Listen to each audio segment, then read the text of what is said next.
even if you don't care about this global warming issue, and folks, most of you don't have to worry, we'll be gone before it gets worse. It's our kids that'll have to deal with it. But the health implications are huge. I go to China every 90 days for business. If you go there, the amount of pollution you will see is stunning. The Harvard Public Health Project projects that over the next 25 years, 83 million, not 1,000, million people will die from lung-related diseases. I just spoke at the Googleplex in Beijing. It's their headquarters.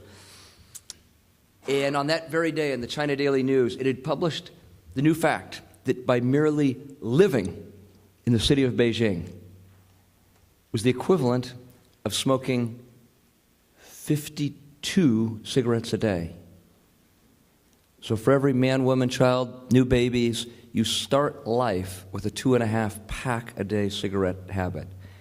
And if you're a country that's putting online 1 to 2 new coal-fired plants per week, the U.S. does 1 to 2 per year, they do 1 to 2 per week, I would suggest to you that the problem's getting worse faster than it's getting better. Next slide.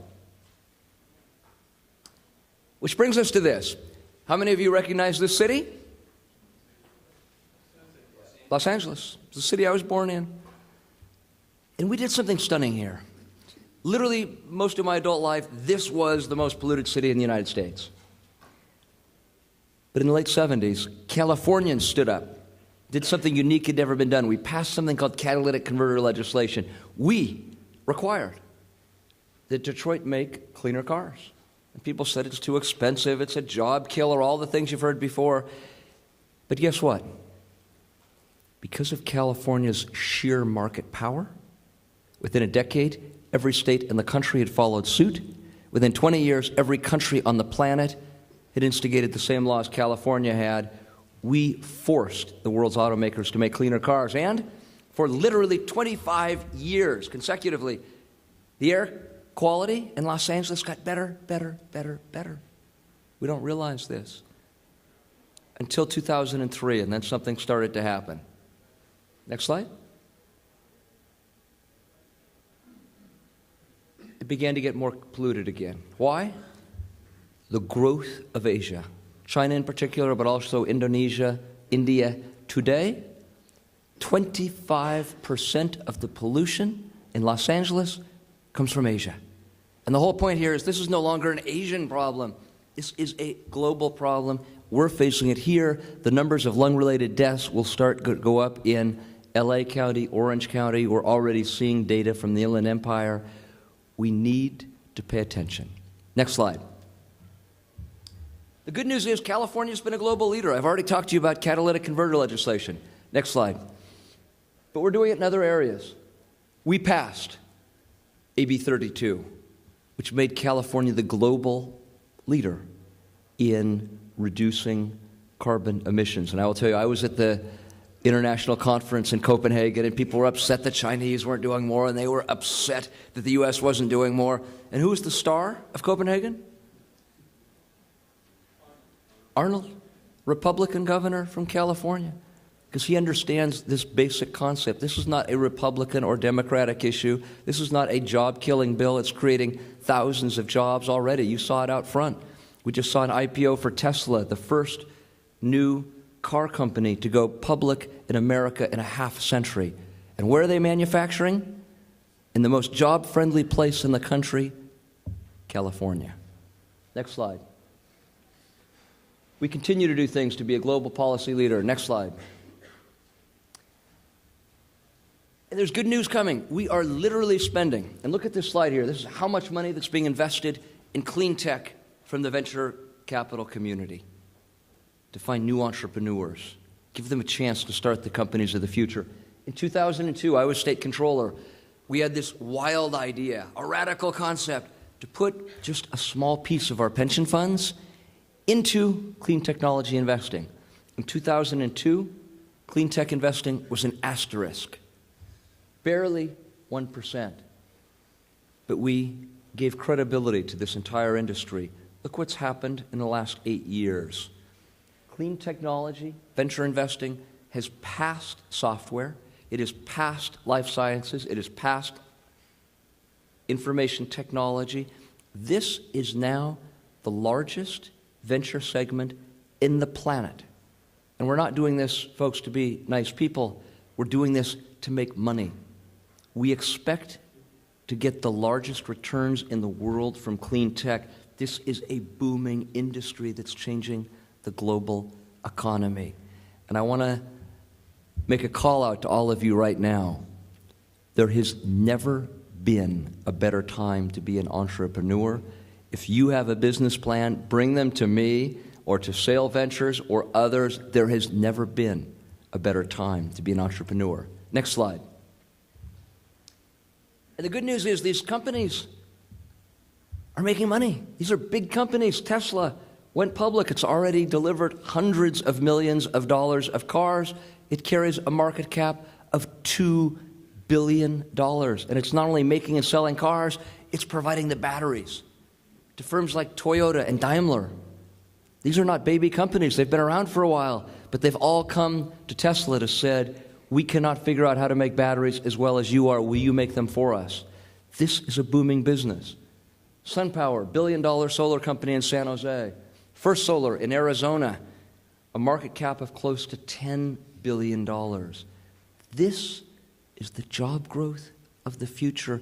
Most all of these companies, less than 5 years old. Next slide. Next slide. What I love here, this, by the way, isn't kind of liberal California. This is in the middle of the South, Florida. And in the utilities there, this happens to be a gas-fueled fire plant. What they're doing in Florida is they're putting solar facilities next to the gas-fired plant. This is 500 acres, 70 megawatts of solar being built by the utilities. These are not small deployments anymore. Next slide. And this is one of my favorites.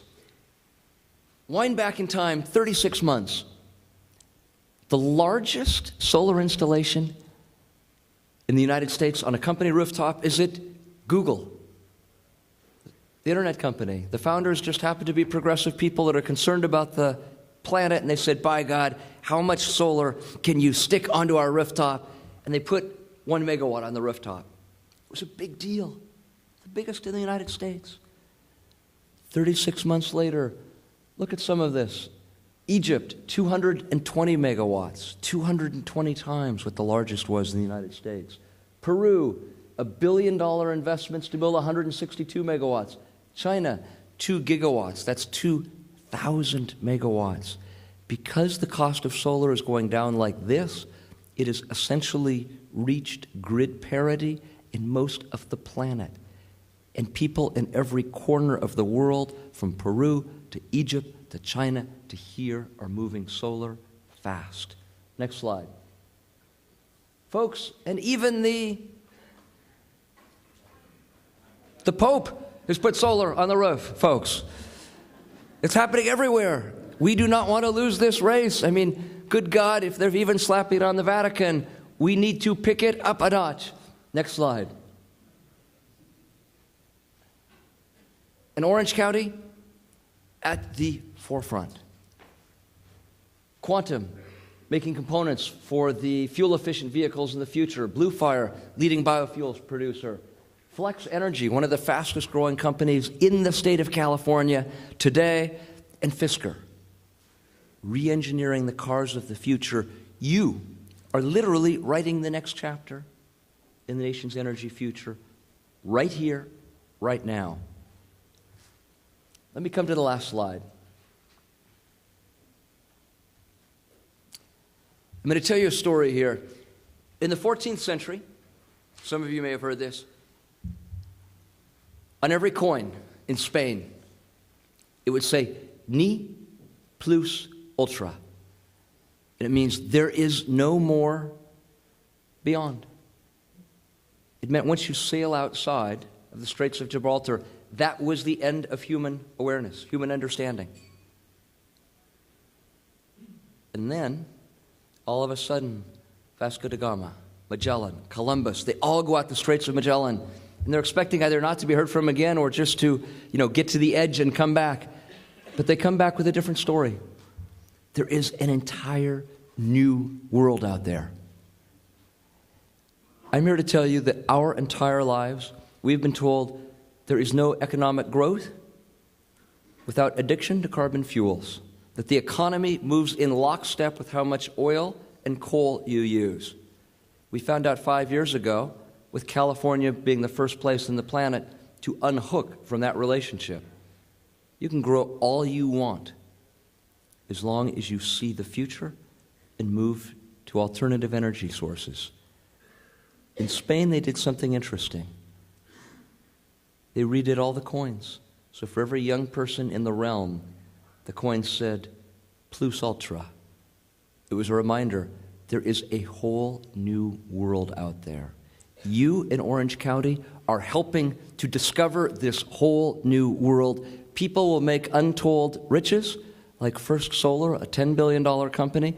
By the way, primarily funded by Walmart. Those people really needed the extra money. I hope the next fortune is made by some of you in this room. Thank you very much for letting me come today.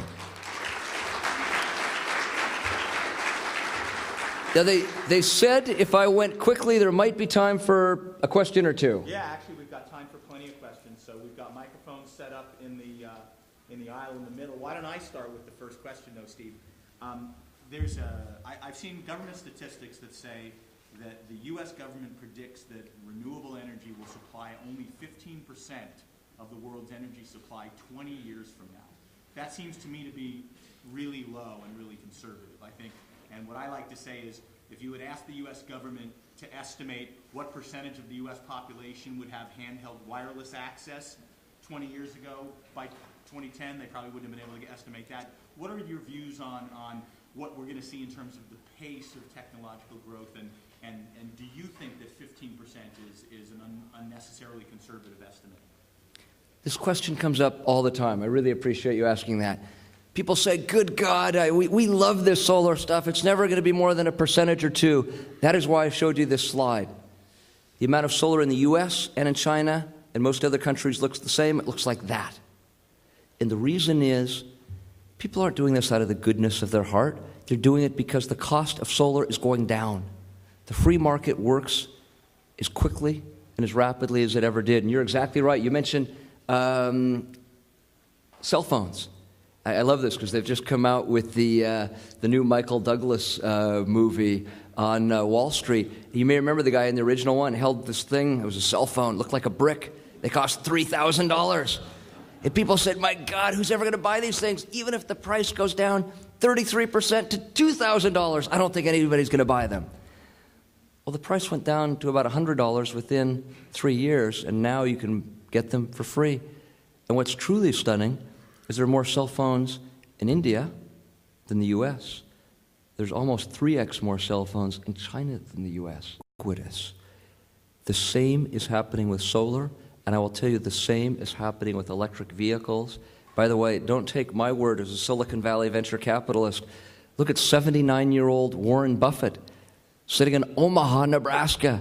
He's already bought 10% of the world's largest battery firm in China that started out making little batteries for power tools and then decided they would make batteries for electric cars.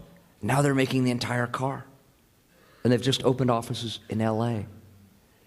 The world is changing faster than we realize. I hope you will take advantage of it, not just for the sake of the planet, but for your own financial well-being. Other questions?